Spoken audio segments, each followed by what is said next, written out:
నేను ఆయన్ని చూసి నేర్చుకునేది ఒకటే.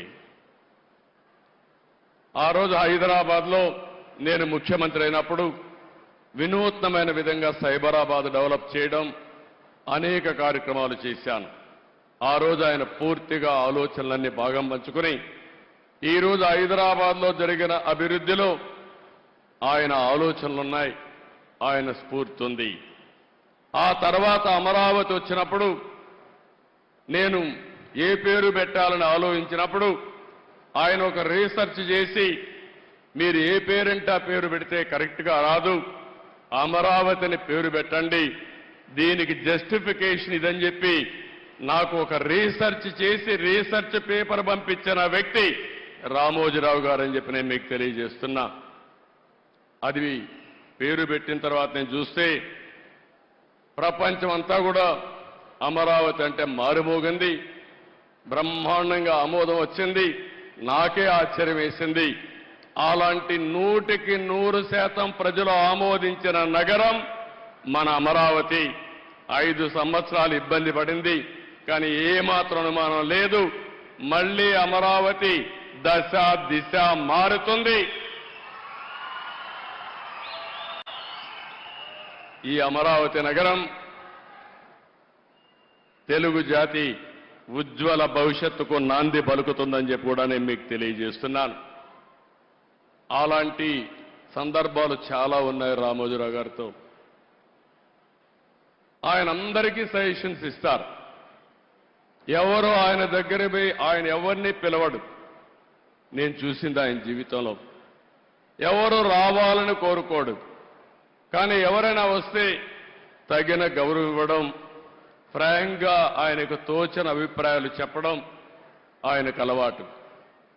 ఇంకొక పక్కన పేపర్లో మీరు చూస్తారు, కొన్ని పేపర్లు వేరే పార్టీలు ఉంటే వార్తలు అయ్యారు, కానీ రామోజీరావు గారు మాత్రం ప్రతి ఒక్క పార్టీకి ప్రతి ఒక్క నాయకుడికి వారి సంఖ్యాబలాన్ని బట్టి ప్రజాస్వామ్య విలువలకు గౌరవం ఇచ్చి కవరేజ్ వరకు ఎక్కడా తప్పు చేయడు.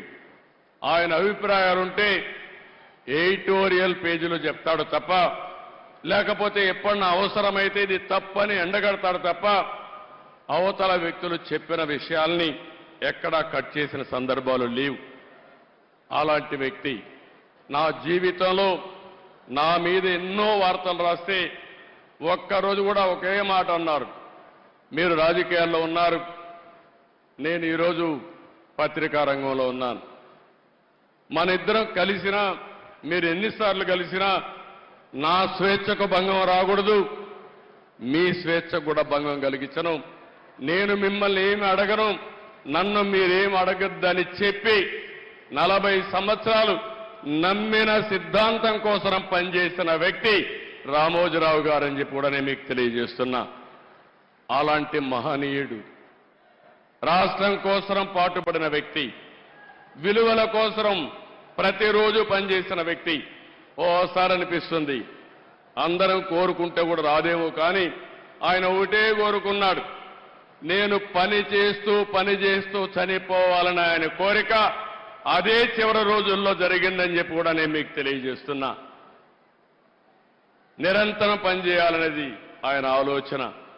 మనం చాలామంది ఉంటాం, చాలామంది ఆలోచిస్తాం, కానీ కొంతమంది ఆ విధంగా ఆలోచించగలుగుతారు. కడాన ఆయన చనిపోవడం తథ్యం.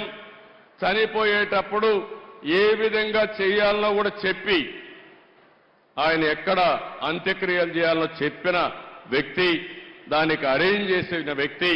ఆయన ఒకటే చెప్పాడు, నేను చనిపోవడం తథ్యం, నేను చనిపోయిన తర్వాత కూడా రామోజీరావు గారు ఏం చేశారో ప్రజలు గుర్తించే విధంగా స్ఫూర్తిదాయకమైన జీవితం చేయాలనేది రామోజీరావు గారి ఆకాంక్ష. ఆ ఆకాంక్ష నెరవేరిందని చెప్పి కూడా నేను మీకు తెలియజేస్తున్నా. ఆయనకు తెలుగు భాష అంటే ఎనలేని అభిమానం, తెలుగు జాతి అంటే ఎనలేని ఆప్యాయత. ఎప్పుడు కూడా తెలుగు జాతి బాగుండాలని, భారతదేశం బాగుండాలని, విలువలతో కూడిన సమాజం ఉండాలని నిరంతరం కోరుకున్న వ్యక్తి రామోజీరావు గారు. ఇప్పుడే కొంతమంది మాట్లాడుతూ చెప్పారు, రాజమౌళి లాంటి వ్యక్తులు కూడా మాట్లాడుతూ ఒక మాట అన్నారు.